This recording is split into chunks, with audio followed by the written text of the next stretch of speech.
नमस्ते, मैं सीए शिवानी लुल्ला, नमस्ते रेजोल्यूशन प्रोफेशनल्स से। We believe in the principle of focus on your business and leave the rest in our capable hands. आज हम discuss करने वाले हैं क्लस्टर्स। इसमें जो माइक्रो और स्मॉल एंटरप्राइजेज है, इनकी हम सस्टेनेबिलिटी पे वर्क करते हैं। इन लोगों को जो कैपिटल मार्केट का एक्सेस मिलता नहीं है, उस पे वर्क करते हैं। इनका इम्प्रूवमेंट ऑफ इंफॉर्मेशन टेक्नोलॉजी होता है। तो आज हमारे साथ है सीए नवीन कृपलानी सर, जिनके पास more than 18 years of experience है in this particular field. So sir, please guide us, what is cluster, why is cluster formed and the schemes available. जी नमस्कार। क्लस्टर ये कंसेप्ट ऐसा है कि एक टाइप के पर्टिकुलर यूनिट्स, सपोज नमकीन मैन्युफैक्चरर यूनिट्स हैं। नमकीन बहुत कॉमन चीज़ है, अलग अलग सिटी में बनता है अलग अलग तरीके से।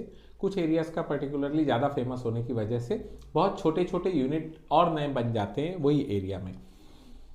गवर्नमेंट ऑफ इंडिया ने इनिशिएट की थी ये स्कीम, जिसमें उनका बोलना था कि एक जैसे मैन्युफैक्चरर्स जो हैं उनका ब्रांडिंग एक ऐसे लेवल का होवे कि वो नेशनल और इंटरनेशनल लेवल के प्लेयर बन सके। अगर नमकीन की बात करूं मैं, तो छोटे छोटे यूनिट मैन्युफैक्चरर्स जो हैं उन्होंने हल्दीराम, बालाजी, लेज, इनको कॉम्पीट कर सकना, इतना कैपेबल उनको बनाना branding, packaging, infrastructure point of view. तो गवर्नमेंट इनके लिए क्लस्टर के लिए स्कीम लाई है। महाराष्ट्र गवर्नमेंट ने उसको आगे बढ़ाते हुए स्कीम को नाम दिया है Maharashtra state industrial cluster development programme, MSI-CDP, जिसमें हर एरिया में जो पर्टिकुलर ग्रुप ऑफ मैन्युफैक्चरर्स हैं उनको वो एक कॉमन फैसिलिटी सेंटर बना के देते हैं, ताकि उनका प्रोडक्शन क्वालिटी इंप्रूव हो, मार्केटिंग ब्रांडिंग इंप्रूव हो। जी ओके, तो आई होप आप लोग समझ चुके हैं कि क्लस्टर क्या होता है। अब हम जानेंगे कि क्लस्टर एक्चुअली वर्क कैसे करता है, इसका प्रोसेस फ्लो क्या होता है सर। जी, क्लस्टर नॉर्मली एक जगह पे जो सेम मैन्युफैक्चरर्स हैं वो एक जगह पे आते हैं, लोग एक पर्टिकुलर एरिया के, और वो लोग मिलकर के एक इंफॉर्मेशन गैदर करते हैं, उनकी क्या रिक्वायरमेंट है, क्या उनके प्रॉब्लम्स हैं। फिर उसके बाद में उसके बेस पे एक DSR बनाया जाता है, डायग्नोस्टिक स्टडी रिपोर्ट, जो गवर्नमेंट अथॉरिटीज़ को सबमिट किया जाता है। महाराष्ट्र में क्लस्टर इम्प्लीमेंटेशन के लिए directorate of industries, DIC department है जो उसको इम्प्लीमेंट करता है। वो लोग डिस्ट्रिक्ट लेवल पे एक अप्रूवल लेते हैं, रीजनल हेड उनको अप्रूवल देते हैं, then it goes to state level. DPR, detail project report बनता है,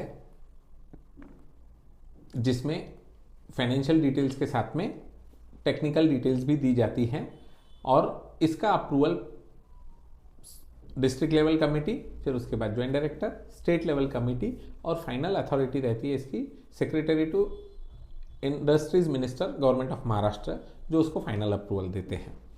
ये कमिटीज़ के अप्रूवल के पहले DPR में आपको बहुत सारी चीज़ें लगती हैं, जैसे एक सेक्शन 8 कंपनी रहनी चाहिए, नो प्रॉफिट नो लॉस वाली। कंपनीज एक्ट 2013 के अंडर डेवलप किया जाता है, फॉर्म की जाती है। और फिर उसके साथ में लैंड से रिलेटेड जितने डॉक्यूमेंट्स हैं, minimum approvals, map sanction, pollution का अप्रूवल, ये सब चीज़ों के साथ में आप डिटेल प्रोजेक्ट रिपोर्ट सबमिट करते हैं, जो अलग अलग लेवल पे पास होकर के फाइनली आपको हार्ड इंटरवेंशन के लिए फंड्स रिलीज किए जाते हैं ई टेंडरिंग प्रोसेस के through. Okay, so I hope आपको प्रोसेस फ्लो भी समझ चुका है। अब हम जाएंगे इसके स्ट्रक्चर की तरफ। तो सर, जो MSI-CDP स्कीम है, इसका बेसिक स्ट्रक्चर क्या होता है? 4 चीज़ों में हम इसको स्ट्रक्चर समझ सकते हैं। सबसे पहले DSR preparation, second soft intervention, third DPR preparation, and fourth is hard intervention. इतना सिंपल सा है MSI-CDP क्लस्टर फॉर्मेशन का प्रोसेस। बोलने के लिए सिंपल है, टाइम कंपैरेटिवली ज़्यादा लगता है, क्योंकि अलग अलग कमिटीज़ का अप्रूवल है। हमारा कल्चर जो है वो साथ में आकर काम करना नहीं है, उसको ट्रस्ट बिल्डिंग प्रोसेस को हमको थोड़ा सा समय लग जाता है, क्योंकि अलग अलग रोल रहेंगे।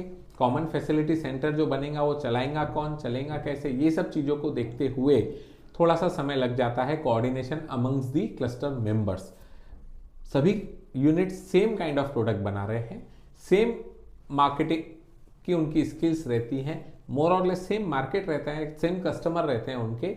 ये बीच में उन्होंने कंसेंसस बना के एक जगह पे आना और एक क्लस्टर डेवलप करना थोड़ा सा टाइम टेकिंग प्रोसेस है, साथ में गवर्नमेंट के अलग अलग अप्रूवल्स, फाइनेंशियल इंटरवेंशन।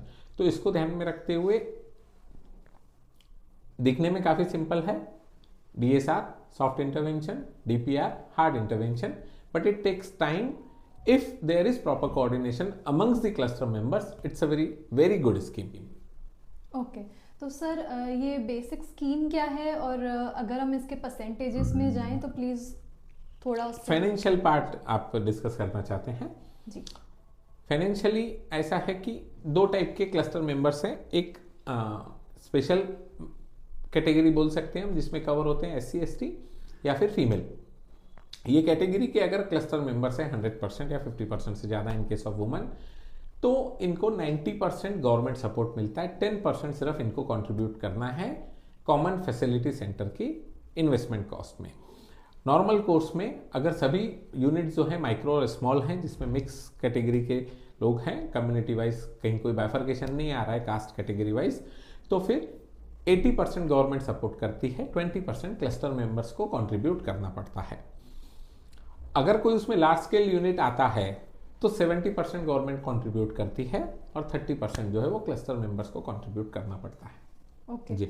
इसमें आपने जो अभी बताया कि सॉफ्ट इंटरवेंशन और हार्ड इंटरवेंशन, तो लास्टली मैं आपसे यही पूछना चाहूँगी कि जो सॉफ्ट इंटरवेंशन और हार्ड इंटरवेंशन, ये टर्म्स को थोड़ा सा डिटेल में एक्सप्लेन कीजिए। जी, soft intervention is a process जब गवर्नमेंट को लगता है कि हाँ यहाँ पे क्लस्टर की जरूरत है, उन्होंने बेसिक अप्रूवल दे दिया आपके DSR को, अब वो एक पर्टिकुलर मैक्सिमम 10 लाख रुपीस तक के अमाउंट रिलीज करते हैं, जिसमें आपको क्लस्टर मेंबर्स को आपस में मिलना जुलना है, बातचीत करना है, क्लस्टर की फॉर्मेट समझना है, कंपनी क्या रहती है, कैसे रहती है, ये समझना है,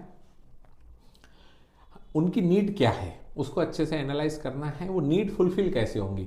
सपोज मैं मेरे प्रीवियस एग्जांपल को ही कंटिन्यू करता हूँ, नमकीन मैन्युफैक्चरर्स अगर एक जगह पे आ जाते हैं तो इनकी नीड क्या है, इनकी नीड है कि एक इनको स्टैंडर्ड रॉ मटेरियल चाहिए, वो रॉ मटेरियल को इनको अच्छे से पैक करके सेल करना है, जिसके लिए इनको एक ब्रांड नेम चाहिए, मार्केटिंग के कुछ टूल्स चाहिए, ये इनकी नीड हो गई।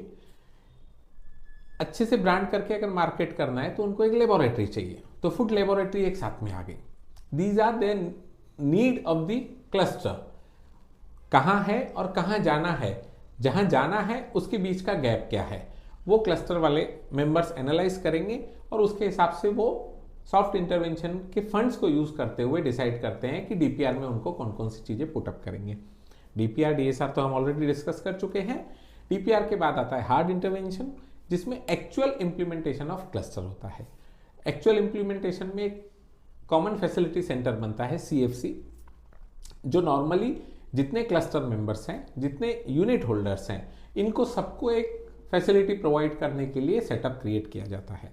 Common facility centre hard intervention के भी फाइनेंशियल्स जैसे हमने डिस्कस किया ऑलरेडी परसेंटेज में, बट इसकी एक चीज बहुत इंपॉर्टेंट है, इसमें लैंड और बिल्डिंग जो है, ये दो चीजें क्लस्टर मेंबर्स को ही लाना है, इसमें गवर्नमेंट कंट्रीब्यूट नहीं करता है।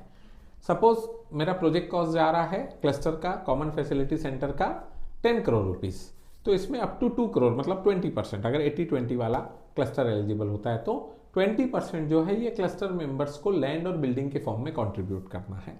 अगर उससे कम उनका कॉस्ट जाता है बिलो 20%, 10 करोड़ के प्रोजेक्ट कॉस्ट में मेरा लैंड और बिल्डिंग का कॉस्ट जा रहा है 1.5 CR, 1.5 करोड़ रुपए, तो मेरे को 8.5 करोड़ का मशीनरी एलिजिबल है, बट इसमें 50 लाख रुपीस मेरे को मशीनरी के लिए भी देना पड़ेगा क्लस्टर मेंबर्स को as a contribution, 8 crore rupees government देगी।